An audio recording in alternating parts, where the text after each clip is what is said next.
Varicose veins కి సరైన చికిత్స కోసం సంప్రదించండి ఎవిస్ హాస్పిటల్. నమస్తే రమగారు. నమస్తే జయ. రమగారు, భీష్ముడికి మహాభారతంలో ఒక ప్రత్యేకమైన స్థానం ఉంది. అసలు ఆయన జననం, తర్వాత ఆయన పూజా విధానం, పుట్టుక, వీటికి సంబంధించి చాలా రకరకాల కథనాలు నేను విన్నాను. అయితే మీ ద్వారా తెలుసుకుందామని, అసలు భీష్ముని యొక్క జననం, ఆ ఇతివృత్తాల గురించి ఏదన్నా చెప్పండి. మహాభారతంలో చిన్న కథలు అంటే మన భీష్ముడు పతాక నాయకుడు. అంటే కథ మొదటి నుంచి చివరి దాకా ఉన్నారు. ప్రతి ఘట్టంలోనూ ఉంటారు, ప్రతి ఘట్టంలోనూ ఉంటారు.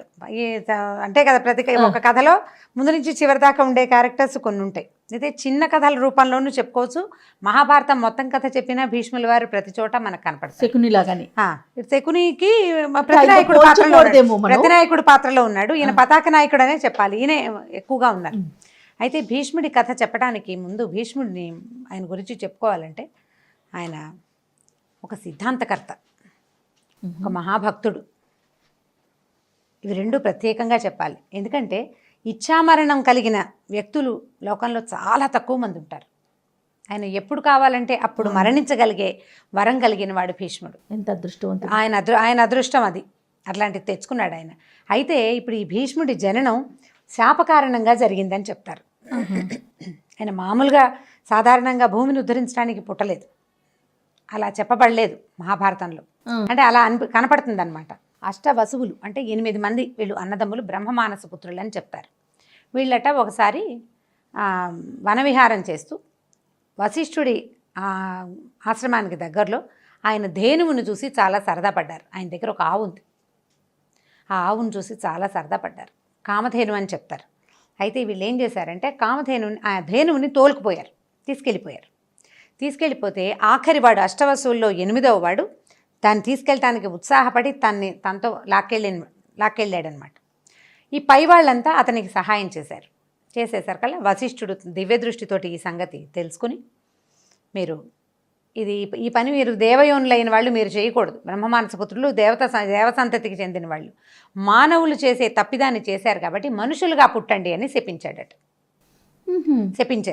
శపించేసరికల్లా ప్రాధాయపడ్డారు. అయ్యా మనుషులుగా పుట్టమంటే జనాభరణాలు ఉంటాయి, మా వల్ల కాదు, మమ్మల్ని ఏదో ఒక విధంగా రక్షించు, కాపాడమని ప్రార్థిస్తే ఆయన ఏమన్నాడంటే, ఎవరైతే ఈ ధేనువుని తీసుకెళ్ళడానికి ప్రయత్నం చేశాడో వాడు భూమి మీద బతక తప్పదు, అతను పుట్టాల్సిందే, బతకాల్సిందే. సహాయం చేసిన వాళ్ళు పుట్టి వెంటనే మరణించినా సరిపోతుంది. మానవ యోని యందు పుట్టడం, మనుషులకి జన్మించటం అది తప్పదు, మరణించి మీరు వెంటనే వచ్చేయచ్చు. కానీ ఎవరైతే ఈ ప్రయత్నం చేశాడో అతను మాత్రం భూమి మీద ఉండిపోవాల్సిందేనని చెప్పేసరికల్లా ఈ వసువులు ఏం చేశారు, మనం పుట్టాలి ఎవరికో ఒకళ్ళకి, మనుషులకి అని ఆ మనుషుల్ని సెలెక్ట్ చేసుకునే అవకాశం కూడా వీళ్ళకి ఆయన వశిష్ఠుడు ఇచ్చారు. ఇచ్చేసరికల్లా వీళ్ళు ఏం చేశారు, గంగాదేవి దగ్గరికి వెళ్ళి, అమ్మ నువ్వు మానవ కాంత రూపంలో మనుషులు ఎవరినైనా వివాహం చేసుకుని మమ్మల్ని కనమని అడిగారు. నీ గర్భంలో జన్మిస్తాము, వాళ్ళ మనుషులకి ఎలా పుడతాము, నువ్వంటే సురగంగవి అని బాగా బతిమలాడారు. ఆమె కూడా వాళ్ళ కోసం ఒప్పుకుంది. వీళ్ళకి బాంధవ్యం ఉంది చూడండి. ఎలాంటి విష్ణువు తాలూకు పాదాల నుంచి, విష్ణు పాదోద్భవి గంగ, విష్ణువు పాదాల నుంచి పుట్టింది గంగాదేవి. విష్ణువుకు నాభి నుంచి పుట్టినవాడు బ్రహ్మదేవుడు. ఆయన యొక్క మానస పుత్రులు వసువులు. వీళ్ళు దగ్గర సంబంధికులు కదా. ఒప్పుకుంది ఆవిడ. ఒప్పుకుని ఏం చేసింది, ఒకరోజు మానవ రూపం ధరించి భూమి మీదకి వ్యాహ్యాళికి వస్తే ప్రతీపుడు అనే ఒక రాజుగారు, చంద్రవంశానికి చెందినవాడు అక్కడ కనపడ్డాడు. ఈవిడేం చేసింది, వెళ్ళి ఆయన ఒళ్ళో కూర్చుందట. ఆయన అక్కడ సంధ్యావందనం చేసుకుంటూ ఉంటే ఆయన తెల్లబోయాడు.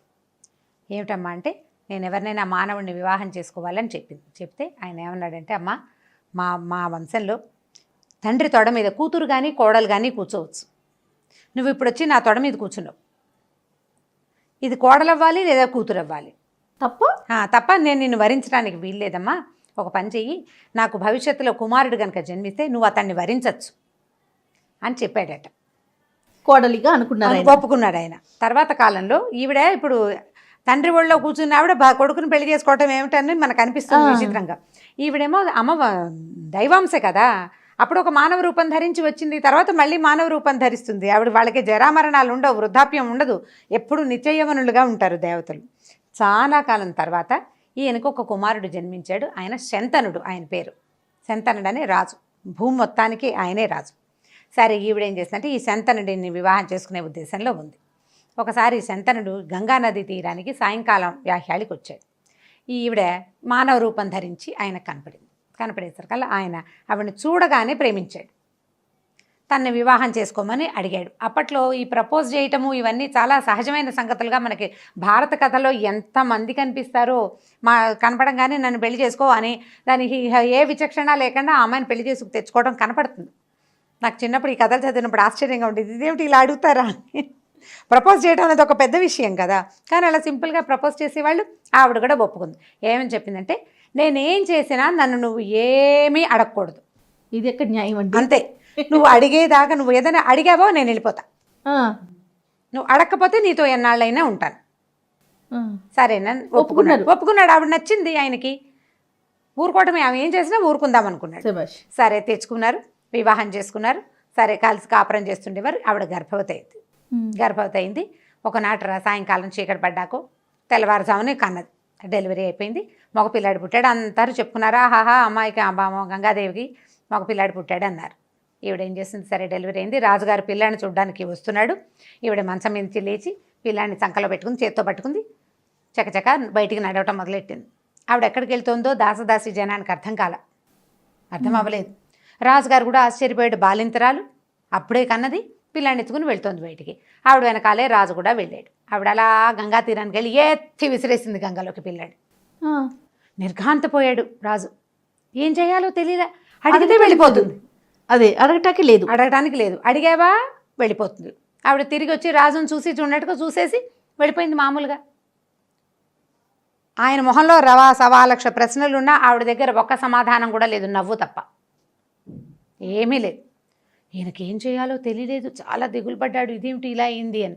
ఇలా 1 సారి 2 సార్లు 3 సార్లు 4 సార్లు 5 సార్లు 6 సార్లు 7 సార్లు ఆవిడ కన్నది. మగ పిల్లవాడే పుట్టేవాడు.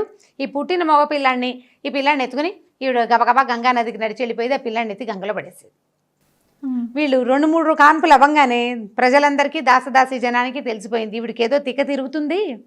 ఇలా పిల్లాడు పుట్టంగానే ఏముంది, మగ పిల్లాడు పుట్టితే గొప్ప ఏమీ లేదు. ఏ పిల్లాడు పుట్టినా ఒకటే. పిల్లాడు పుట్టంగానే ఈవిడ మంచం తీసుకుని పిల్లాడిని ఎత్తుకుంటుంది, తీసుకుపోతుంది, నీళ్ళలో పడేస్తుంది. రాజుకి ఇక్కురుమండు.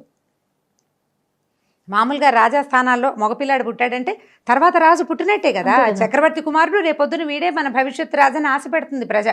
ఆశ లేదు, ఏమీ లేదు. తెల్లారేసరికి ఈవిడ పిల్లాన్ని ఎత్తుకుని వెళ్ళిపోతుంది, గంగలో పడేస్తుంది, తెలిసిపోయింది వాళ్ళకి.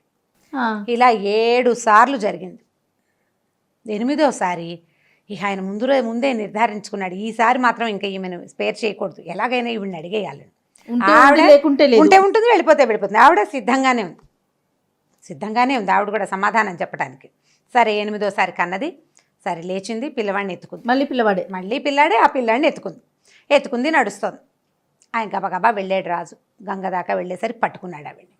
ఏమిటమ్మా నీ సంగతి, 7 చక్కటి తేజోవంతులైన కుమారులను కన్నావు, ఏం గర్భం నీది, కన్న కడుపు లేదు నీకు, ఇట్లా గంగలో పడేస్తావా, ఈ పిల్లాడిని కూడా పడేయటానికే వచ్చావు, నువ్వు ఏం చేసినా సరే ఈ పిల్లాడిని పడేయటానికి నువ్వు వీల్లేదు, నీ వల్ల ఈ శోకాన్ని నేను తట్టుకోలేకపోతున్నాను, ఈ కలిగిన కుమారుల మీద ఉన్న దుఃఖాన్ని పోవటం లేదు, ప్రజలంతా నన్ను నానా రకాలుగాను అనుకుంటున్నారు, నా దేశము పాడైపోయేలాగా ఉంది, నా మనసు పాడైపోయింది, ఈ పిల్లాడిని నువ్వు పడేయటానికి వీల్లేదంటే ఆవిడ నవ్వింది. రాజా నన్ను ప్రశ్నించవు నువ్వు, ఇంకా నేను ఉండను, నువ్వు వెళ్ళిపోయినా సరే నా పిల్లాడిని పడేయటానికి వీల్లేదన్నాడు. అప్పుడు ఆవిడ చెప్పింది, నేను గంగని, మానవకాంతని కాను, ఈ పిల్లవాడు కొద్దిగా ప్రయోజకుడయ్యాక నీకు తెచ్చి అప్పచెప్తాను, ఇతను నీతోటే ఉంటాడు అని చెప్పి పిల్లాడిని తనతో తీసుకెళ్ళిపోయింది. కొంతకాలం తర్వాత కొంచెం పెరిగిన పిల్లవాడిని ఆయన చూశాడు. సాయంకాలం పూట అలా దిగులుగా ఉండేవాడు. ఇంకా మళ్ళీ ఆయన వివాహం చేసుకోవాలి, అలాగే ఉండిపోయారు రాజు. ఆవిడ పిల్లడితో సహా వెళ్ళిపోయింది, గంగలో కలిసిపోయింది. ముందు 7 కుమారుల్ని కలిపేసింది, 8వ వాడిని మాత్రం ఎత్తుకుని మామూలుగా ఆవిడ కూడా వెళ్ళిపోయింది అనమాట. కొంతకాలం తర్వాత 14 సంవత్సరాలు 15 సంవత్సరాలు కొంత పిల్లాడు పెద్దవాడు అయ్యాక అని చెప్తారు మరి. అయితే ఒకనాడు సాయంకాలం ధనుర్బాణాలు ప్రాక్టీస్ చేస్తున్న, అంటే విలువిద్యని ప్రాక్టీస్ చేస్తున్నటువంటి కుర్రాడిని ఈయన చూశాడనమాట. చూసేసరికల్లా ఆ కుర్రవాడిలో తన పోలికలు కనపడ్డాయి ఆయనకి. ఒకవేళ వీడు నా కొడుకేమోనని ఆయన కనిపించే లోపల గంగాదేవి కూడా వచ్చి ఆయనకి ఈ కథ చెప్పి, ఇతను నీకోసమే జన్మించాడు, ఈ పిల్లాడిని తీసుకో, దేవవ్రతుడు ఆ అబ్బాయి పేరు, దేవవ్రతుడు అని పెట్టిన పేరు, నువ్వు ఈ పిల్లవాడిని తీసుకోమని పిల్లాడిని ఈయనకు అప్పచెప్పేసి ఆవిడ వెళ్ళిపోయింది. ఈయన తన కొడుకుని ఇంటికి తెచ్చుకున్నాడు, యువరాజును చేసుకున్నాడు, చక్కగా పిల్లాడితో బాగుండేవాడు. అయితే ఏమైంది, యువరాజు అయిన తర్వాత కొడుకు వివాహం కూడా చేసుకోవాలి, మరి తర్వాత రాజు అవ్వాలి కదా అతను. ఇంతలో ఏమైందంటే ఆ కాలంలో ఈయన సత్యవతి అని ఒక అమ్మాయిని ప్రేమించాడు శంతన మహారాజు. ఈ అమ్మాయి ఏంటంటే దాశరాజు అనే ఒక జాలరి వంశానికి చెందిన ఒక ఆయన కూతుర్ని. అమ్మాయి పేరు సత్యవతి. ఆవిడని మత్స్యగంధి అంటారు. ఆవిడ దగ్గరలోకి వస్తే చేపల వాసన వస్తుంది అనమాట. మత్స్యవాసన అంటే మరి చేపల వాసన దుర్గంధం కదా అనుకునేవాళ్ళం చిన్నప్పుడు. ఏమవుతుందో యోజన గంధి అంటే ఆమె ఎక్కడుంటే అక్కడి నుంచి 1 యోజనం దాకా, 1 మైలున్నర దాకా ఆమె సువాసన వ్యాపిస్తుంది అనమాట. అట్లాంటి వరం ఉన్న ఒక అమ్మాయిని ఈయన ప్రేమించాడు. ప్రేమించి తండ్రిని అడిగాడు ఈమెను వివాహం చేసుకో. అమ్మాయిని అడిగితే ఆవిడే మా నాన్నని అడగమంది. తండ్రిని అడిగాడు, మీ అమ్మాయిని నాకు ఇచ్చి వివాహం చేయమంటే తప్పకుండా చేస్తాను మహారాజా, మా పిల్లని పెళ్లి చేసుకుంటే దానికి పుట్టే కొడుక్కి నువ్వు రాజ్యం ఇవ్వాలి. ఈ అమ్మాయి జాతకం చిన్నప్పుడే చూపించాం. ఈమెకి చక్రవర్తి అయ్యే సంతానం కలిగే అవకాశం ఉంది. అంటే ఈవిడ పరంపరకి మహారాజా అయ్యే యోగం ఉంది. కాబట్టి మా అమ్మాయికి పుట్టిన సంతానానికే నువ్వు రాచరికం ఇస్తానంటే తప్పకుండా పెళ్లి చేసుకో, నాకు అభ్యంతరం లేదన్నాడు. ఈయన తెల్లబోయాడు. ఆల్రెడీ 18-16 సంవత్సరాల కొడుకున్నాడు ఈయనకి. పుట్టిన కొడుకుంటే ఇప్పుడు రెండో భార్యకి తర్వాత పుట్టబోయే సంతానానికి రాచరికాన్ని ఇస్తానని ఆయన ఎలా ప్రామిస్ చేస్తాడు? దాంతో ఆయన ప్రామిస్ చేయలేక ఈ మాట ఇవ్వలేక ఆయన ఇంటికి వచ్చేసాడట. వచ్చాడు కానీ ఆయనకి ఆ అమ్మాయి మీద మనసుంది, అలా దిగులు పడుతూ ఉండేవాడు. ఈయన ఇంత దిగాలుగా ఉండటం గమనించిన ఈయన కుమారుడు మంత్రుల ద్వారా జరిగింది కనుక్కొని ఆ దాసరాజు దగ్గరికి వెళ్ళి మీ అమ్మాయిని మా నాన్నకిచ్చి పెళ్లి చేయమని అడిగాడు. అడిగితే ఆయన తన ముందేం షరతు ఉందో ఆ షరతే చెప్పాడు. చెప్తే ఈయన ఏమన్నాడు, దేవవ్రతుడు, నాకేం అభ్యంతరం లేదు, నాకు అసలు రాజ్యం నాకు అక్కర్లేదు రాజ్యం, నా దారిని నేను ఉంటాను. మా నాన్న ఇప్పుడు మీ అమ్మాయికి పుట్టిన సంతానానికే రేపొద్దున రాజు అయ్యే అవకాశం ఉంటుంది, నాకు రాచరికం అక్కర్లేదు, నేను స్వచ్ఛందంగా వదిలిపెట్టేస్తున్నానని చెప్పాడు. చెప్తే దాసరాజు ఏమన్నాడు, బాగానే ఉందయ్యా, నువ్వు వదిలిపెట్టేస్తావు, ఒకవేళ రేపొద్దున నీకు వివాహం అయ్యాక నీ సంతానానికి కనుక రాజ్యం కావాలని అనిపించింది అనుకో, అప్పుడేం చేయాలి?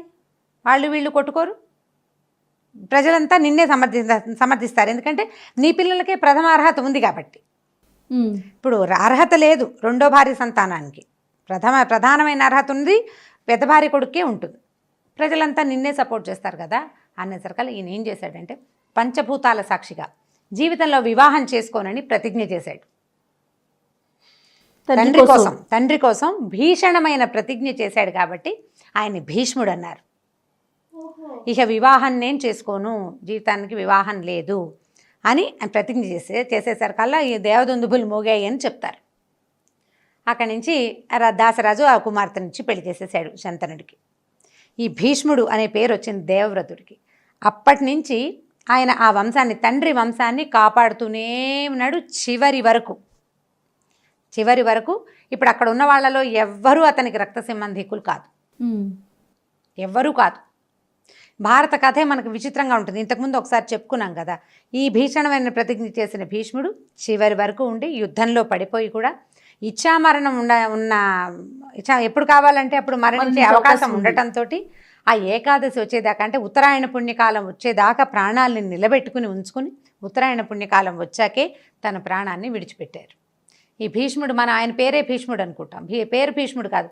భీషణమైన ప్రతిజ్ఞ చేయటం వల్ల ఒక 18 సంవత్సరాలు 19 సంవత్సరాల కుర్రవాడు జీవితంలో వివాహం చేసుకోనని ప్రతిజ్ఞ చేయటమే ఒక పెద్ద ప్రతిజ్ఞ. తర్వాత ఇంకా అసలు అలాంటి వాళ్ళు చరిత్రలో ఎక్కడా కనపడరు మనకి.